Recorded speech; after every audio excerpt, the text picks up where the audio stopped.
বিজ্ঞ আদালতের নির্দেশনা মোতাবেক জেলা প্রশাসকের রিসিভার নিয়োগ করেছে। জেলা প্রশাসক একটি কমিটি গঠন করেছে। কমিটি এইটার দেখভাল জেলা প্রশাসক বা রিসিভারের পক্ষে করে থাকবেন। তারা যে আদালতের নির্দেশনা আছে সেই মোতাবেক 2 মাস পর পর যে প্রতিবেদন প্রেরণ এবং আয় ব্যয় যে হিসাবগুলো সেগুলো এই আদালতকে দুদকের মাধ্যমে আদালতে অবহিত করবেন। এই পর্যন্ত আমি বলতে পারি। আজকে আমরা আমাদের রিসিভার কমিটি যেটি আছে সেটি এখানে এসে পরিদর্শন করেছে, বাকি দেখভাল কমিটি করবে। ধন্যবাদ।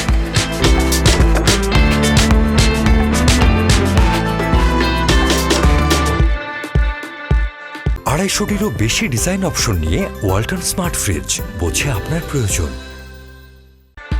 দর্শক, আমি এখন যে জায়গাটিতে দাঁড়িয়ে আছি এটি বান্দরবানের সোয়ালক মাঝেরপাড়া এলাকায়, যেখানে সাবেক আইজিপি বেনজির আহমদের যে জায়গাটি নিয়ে অভিযোগ ছিল এবং যে জায়গাটিতে উনি দখল করে এখানে যে মৎস্য খামার, গরুর খামার সহ বিশাল বাগান, যে বাগান বাড়ি এবং নিজস্ব বাংলো তৈরি করেছিল। আমরা এই জায়গাটিতে এখন আছি এবং এই জায়গাটিতে কিছুক্ষণ আগে জেলা প্রশাসক শাহ মুজাহিদ আহমেদ সহ প্রশাসনের কর্মকর্তারা এসে এটি সাইনবোর্ড টাঙিয়ে দিয়েছেন এবং এটি নিজেদের তত্ত্বাবধানে নিয়ে নিয়েছেন।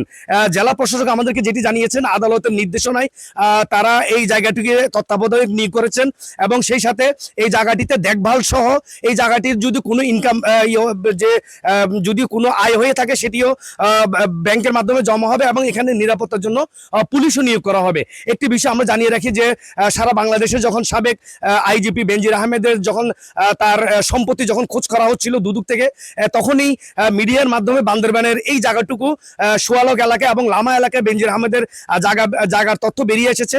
আমরা যেটি তথ্য পেয়েছি, সোয়ালকে প্রশাসন 25 একর জায়গা দখল কাগজ বুঝে পেলেও এখানে প্রায় 70 একরের মতো জায়গা, আমরা যেটি স্থানীয় যেটি জানিয়েছেন 50 থেকে 70 একর জায়গা এটি দখলে রয়েছে এবং সেই সাথে লামাইও প্রায় 100 একর জায়গা বেনজির আহমেদের দখলে রয়েছে বলে আমাদের কাছে অভিযোগ রয়েছে।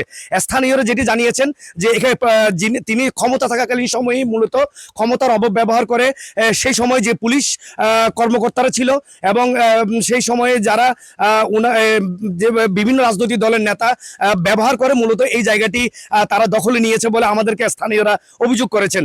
পরবর্তীতে এটি নিয়ে এটিএন বাংলাতে একটি নিউজ হয় এবং সেই প্রেক্ষিতে আদালতের নির্দেশনার পর মূলত আজ জেলা প্রশাসনের কর্মকর্তারা এসে এটি তারা তত্ত্বাবধানে নিয়েছেন বলে আমাদেরকে একটু আগে জেলা প্রশাসক জানিয়েছেন। তবে একটি বিষয় আমি জানিয়ে রাখি যে স্থানীয়রা একটি বিষয় যেটি বলেছেন যে বান্দরবানে আরো বিভিন্ন জায়গায় বেনজির আহমেদের এবং তার সহযোগীদের অনেক জায়গা জমি রয়েছে এবং বিশেষ করে লামাই স্থানীয়রা যেটি অভিযোগ করে বলেছেন সেখানে মূলত স্থানীয়দের হুমকি দিয়ে স্থানীয় যে পাহাড়ি সম্প্রদায় রয়েছে, বাঙালি সম্প্রদায় রয়েছে, ওই এলাকার যারা অসহায় রয়েছে তাদের জায়গা জমি মূলত সেই সময় হুমকি দিয়ে এই জায়গাগুলো বেনজির আহমেদের দখলে নিয়েছে বলে সেটি আমাদের কাছে অভিযোগ রয়েছে।